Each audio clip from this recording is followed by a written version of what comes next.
నియోజకవర్గ ప్రజానికందరికీ కూడా నమస్కారాలు. ఈరోజు మేము ద్రవిడ యూనివర్సిటీ కాడ ఉన్నాము. ఈ ద్రవిడ విశ్వవిద్యాలయాన్ని స్వర్గీయ నందమూరి తారక రామారావు గారు ముఖ్యమంత్రిగా ఉన్నప్పుడు కుప్పం ప్రజలు ఇక్కడ విద్యా వ్యవస్థని ఏర్పాటు చేస్తే ఇక్కడున్న ప్రజలందరూ కూడా వాళ్ళ కుమారుల్ని బిడ్డలందరూ కూడా చదివించుకుంటున్న ఉద్దేశంతో ఆనాడు నందమూరి తారక రామారావు గారు స్టార్ట్ చేశారు. ఆ తర్వాత కుప్పం శాసనసభ్యులు మాజీ ముఖ్యమంత్రి నారా చంద్రబాబు నాయుడు గారు ముఖ్యమంత్రిగా ఉన్నప్పుడు ఇక్కడ అనేక రకాలైన కోర్సులు తీసుకువచ్చి డిగ్రీ నుండి పీజీ వరకు కోర్సులు పెట్టి ఇది 4 రాష్ట్రాల కూడలి. ఇక్కడ 4 రాష్ట్రాల విద్యార్థులందరూ కూడా చదువుకుంటే కుప్పం డెవలప్మెంట్ అవుతుందనే ఉద్దేశంతో ఇక్కడ దీన్ని డెవలప్ చేశారు.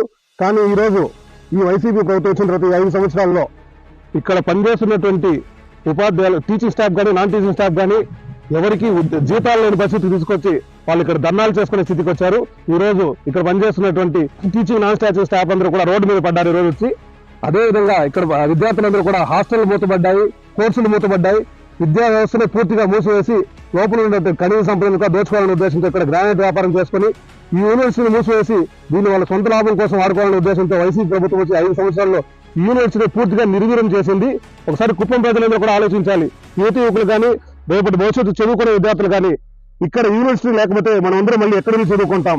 ఈ వైసీపీ ప్రభుత్వం ద్వారా మన యూనివర్సిటీ ఏమైనా బాగుపడిందా? మన చదువులు ఏమైనా బాగుపడ్డాయా? ఒకసారి ఆలోచించాలి.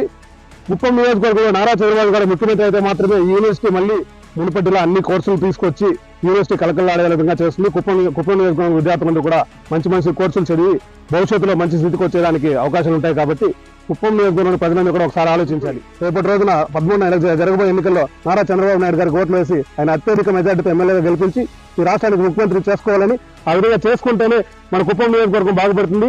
మరీ ముఖ్యంగా యూనివర్సిటీ కూడా మునుపటి స్థితికి వచ్చి ఎస్వీ యూనివర్సిటీ స్థాయికి అభివృద్ధి చెందుతుందని కూడా ఈ సందర్భంగా మీకు అందరూ తెలియజేసుకుంటాను.